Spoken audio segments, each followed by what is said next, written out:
I don't know what to do with these. I need your advice, because I don't want to throw them away because they're so cute, but what do I do with these? I don't know. I've got excess film which I've chopped off, which I save. I save it in my little box here with all my old, there's all my old film in there.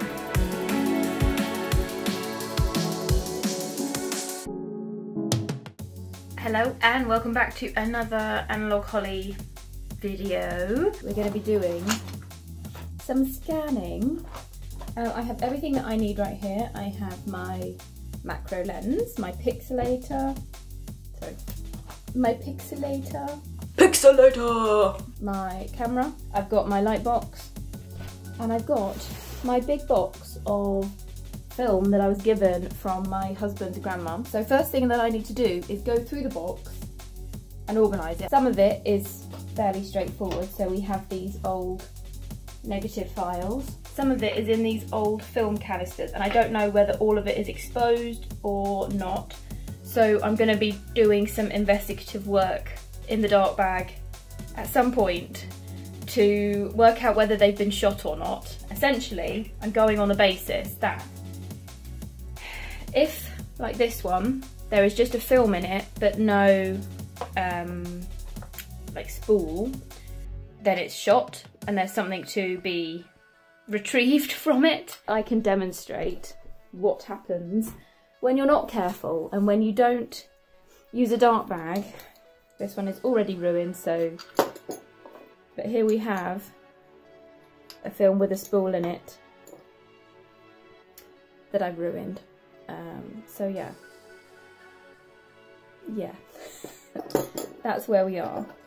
So I do have to go through all of those in the dark bag, working out whether there's a spool in it or not. Yeah. But first of all, let's just get all the negatives out and get some scanning done.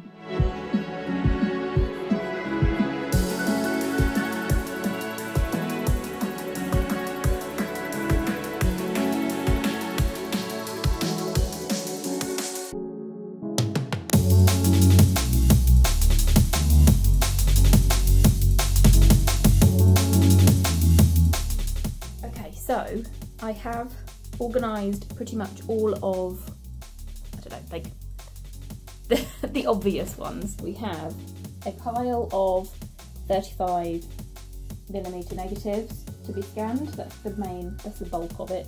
And then down here, these are the more unusual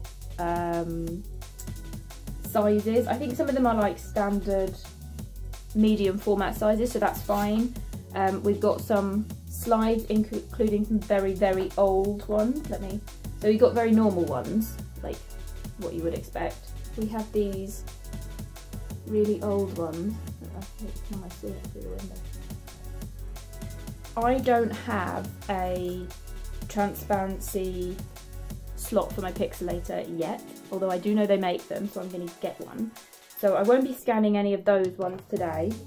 We've also got some unusual formats. I think we might have like 4x4 in here. If you can see that. So there's some unusual formats. We've also got 110, which is another set of gates that I don't yet own, but will do at some point. And then I think, I don't know, I want to say 126 or 127. Sorry, rustling. 126 or 127? I don't know, maybe you could tell me in the comments. I don't own that gate either, but I'm going to have to do my research, find out what that is, and then have a go. The next thing to do is to get the dark bag out and to start going through these and working out which ones are actual negatives. Oh, one thing I didn't mention. So we have some where scanning is going to be quite difficult. Where did I put that there? Where scanning is going to be quite difficult. So we've got these ones that have been stored in here. I imagine they're going to be quite damaged because, the metal on this is corroding, sorry. So I imagine these films are going to be quite scratched in there. And then we've got some that have been stored, like, wrapped round. So those are going to be really folded and very hard to scan, but we'll try. So next thing is dart bag. Let's go through the canisters and see which ones we can scan as well.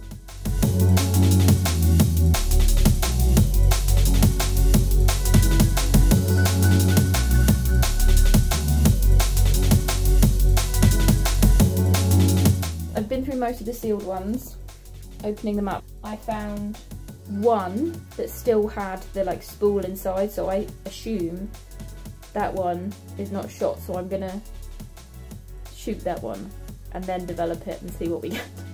I think the cases were really like rusty and really sealed, so I do have 2, 4, 6 here that I literally couldn't get the lids off for, so I'm gonna find something to help me shimmy them open. A peeler. Doesn't sound like the right tool for the job, but it's got a blunt end, and I think it will be just enough to give me a bit of leverage.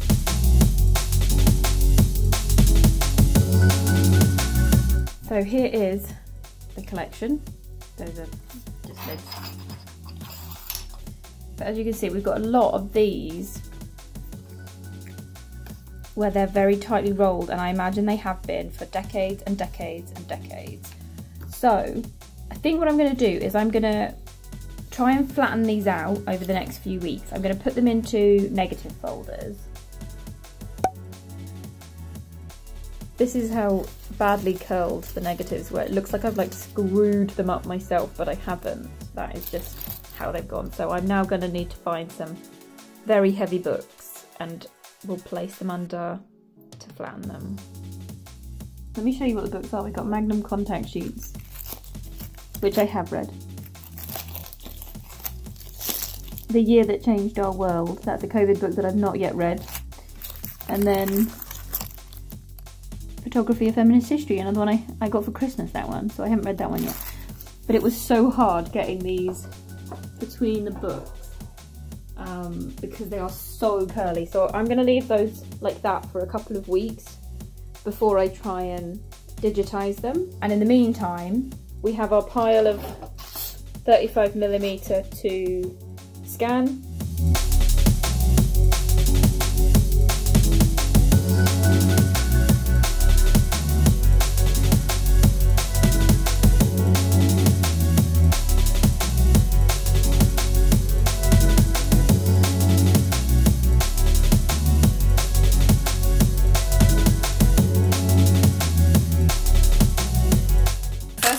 Some of them I'm sharing to show you how damaged some of the negatives were, and that's considering that these were not the ones in the little metal canisters or wrapped in weird ways around cardboard tubes. These were the ones that were kept relatively flat. The ones that I'm showing you from this set that I like from, say, an artistic perspective. There's quite a few of birds that I quite like.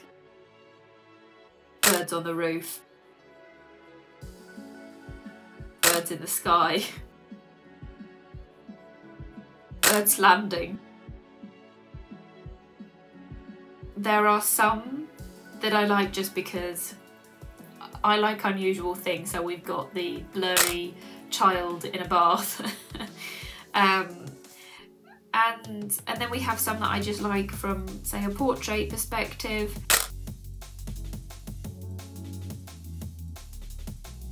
But they're nicely lit.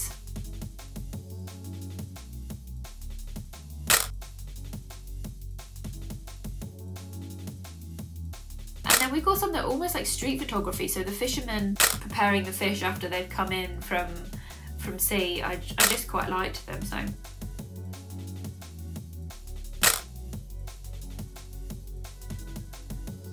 Next time I do an update on this, I'll be digitising the colour ones. I don't know when that will be because this has taken quite a long time just for this set, and I think there's a lot more colour ones. When my grandfather-in-law started using colour, there was a lot of documenting holidays and things, and there's even, say, images of my husband on holidays as well, so there's quite a lot in there, and I'm going to leave those other ones flattening for as long as I possibly can before I get to them, because they are going to be, I think, a nightmare to sort out.